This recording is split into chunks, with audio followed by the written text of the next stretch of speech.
just good practice on this question, as on a lot of other questions, which is not to presume that you can see into the heart of people who disagree with you on an issue, because that is the reason why, as you say, you're a xenophobe if you want to have any textured discussion on it. This does unbelievable damage to the debate, and obviously that's one of the ones it's most pertinent on. But I mean, every single one of the tripwire issues of our time is vulnerable to this claim.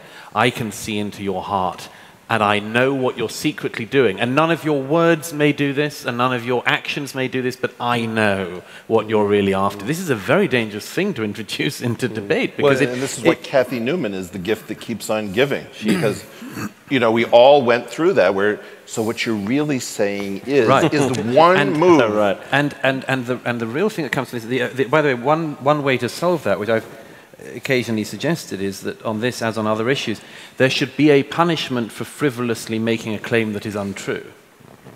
So if, for instance, you frivolously claim that the people who disagree with you are all racists, you should suffer some form of societal shame and consequence equivalent to that which you are trying to hand out. Otherwise, there's just no reason not to keep doing it. I mean, I've said this to Sam before. We discussed this on your podcast when I suggested that when people erroneously make various claims against Sam, he should just say, well, it's just a shame you're such a paedophile. And they go, what? And, and if they say, I beg your pardon, you go, it's not my fault you keep on shagging kids.